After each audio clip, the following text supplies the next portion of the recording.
O que eu tenho visto é que ainda não, que ainda tem uma falha. Existem algumas pequenas ilhas de excelência, algumas tentativas nesse processo que conseguem já no próprio currículo de formação já trabalhar sobre os aspectos estratégicos. Então, assim, sair desse pacote básico dos subsistemas de RH, porque no fundo você vai lá, tudo bem, aqui já é um negócio grande, já é muita coisa. Então você vai lá, seleção, recrutamento, desenvolvimento, isso. São vários subsistemas de gestão que, na verdade, faz parte do que a gente chama do RH standard, operacional.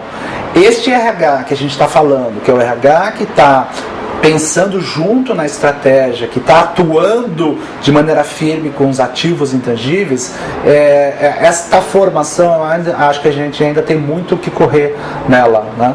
Mas você vê já algumas universidades que provavelmente já estão tentando construir um currículo que esteja mais próximo disso. Mas o que na verdade eu tenho visto é que as próprias universidades elas fazem isso de maneira muito conceitual ainda, porque elas estão distantes da realidade da empresa. Acho que valeria a pena a gente poder pensar num grupo de pessoas que estão dentro da empresa e que conseguem olhar de maneira desapaixonada de gestão de pessoas e poder analisar efetivamente quais são as competências necessárias para ser o RH.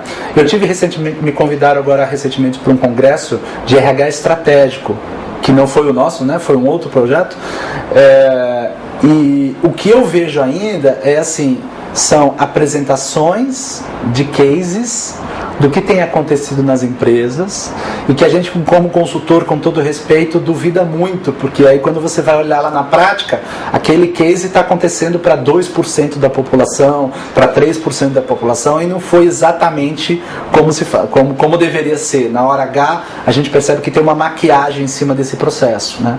Mas a gente está ouvindo de grandes gestores de RH que estão falando que estão acontecendo aquilo, né? Então, quais são os pontos que a gente tem percebido que eles estão tratando?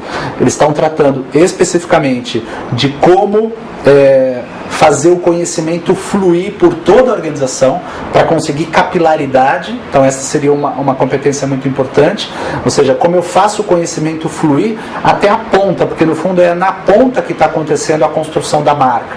Então você já começa a perceber que o RH tem noção de como constrói a marca, não só como preparar a competência da equipe para entregar os resultados. Ele está pensando em marca, ele está pensando em branding, ele está pensando em gestão do conhecimento, ele está pensando como produzir valor a longo prazo, né? Então são todos indicadores que a gente começa a perceber que faz com que efetivamente o gestor de RH ou o diretor de RH entenda muito bem desse processo. Não manda um analista construir um modelo de performance e depois que deu certo ele vai lá e apresenta o modelo. Ele entende do processo, né? Então como é que a gente identifica esses gestores? Quando você consegue em meia hora sentar com eles e eles começam a conversar especificamente sobre esse processo e você vê que ele tem know-how, background, ele se interessa especificamente por essa questão.